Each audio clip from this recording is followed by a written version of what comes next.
Good morning, I'm Gary DeWaal, and this is Bridging the Week for May 14th to 18th, and today is May 21st, 2018.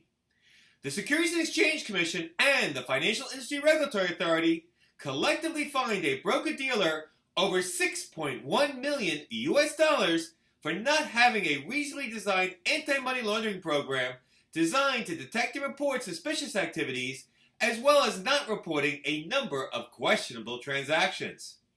Separately, the co-heads of the SEC's Division of Enforcement bemoaned recent time restrictions imposed on enforcement actions for disgorgement during a House of Representatives committee appearance, while the SEC itself launched an initial coin offering that was purposely a fraud.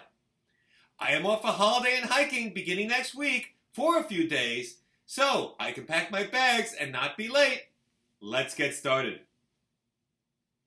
The Industrial and Commercial Bank of China Financial Services agreed to remit a fine of $5.3 million to the Financial Industry Regulatory Authority in response to allegations that from January 2013 through at least September 2015, it failed to maintain a reasonably designed anti-money laundering program designed to detect and cause the reporting of suspicious activities.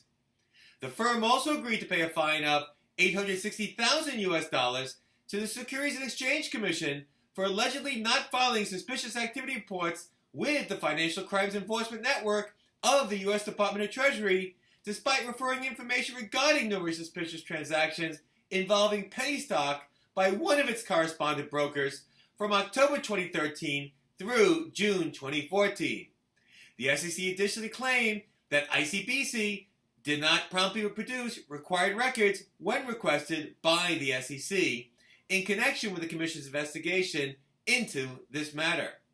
According to FINRA, prior to January 2013, ICBC began a new business line involving clearing and settling equity transactions. As a result, the firm commenced carrying and clearing many correspondent broker-dealers, and they introduced thousands of new introduced customers. Many of these customers bought and sold penny stocks. From January 2013 through at least September 2015, ICBC cleared and settled the liquidation of an excess of 33 billion shares of penny stocks.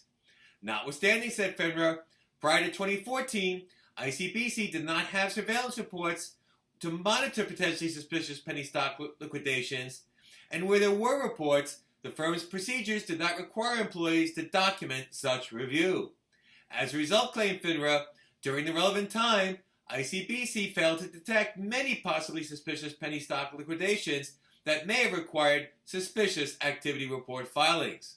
The firm also failed to conduct appropriate independent testing of its AML program in violation of FINRA rules. The SEC claimed that from at least October 2013 through June 2014, ICBC contacted its IB, at least one IB, regarding suspicious activities by its customers involving penny stocks. However, afterwards, the firm never filed suspicious activity reports with FinCEN. Moreover, during the SEC's investigation of that IB, ICBC failed promptly to produce certain emails as requested, claimed the SEC.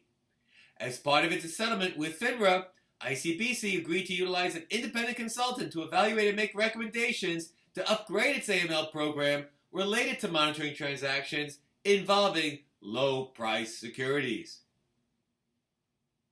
In a joint appearance before the House of Representatives Committee on Financial Services, Securities and Exchange Commission co-directors of enforcement Stephanie Avakian and Stephen Piken said that the Supreme Court's 2017 decision requiring the Commission to commence enforcement actions seeking disgorgement within 5 years after the date of alleged wrongdoing potentially will, quote, severely limit the recovery available to harm investors, end of quote.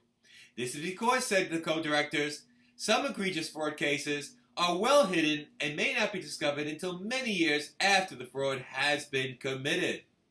The Supreme Court made its ruling in a case against Charles Kokesh, who was accused by the SEC in 2009 of misappropriating $34.9 million in connection with two investment advisor firms he operated from 1995 to 2009.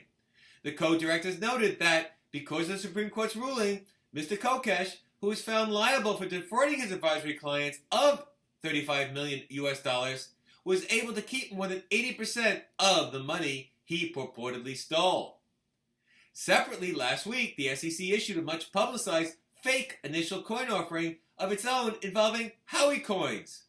Potential investors signed up for the ICO were greeted by a warning quote, "If you responded to an investment offer like this, you could have been scammed. Howie coins are completely fake," end of quote.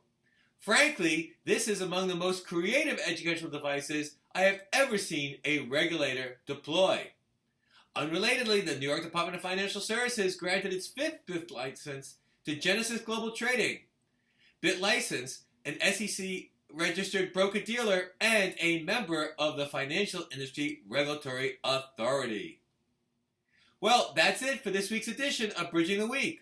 As always, there's more information in each article and more articles in the article version of Bridging the Week on the website. Check it out.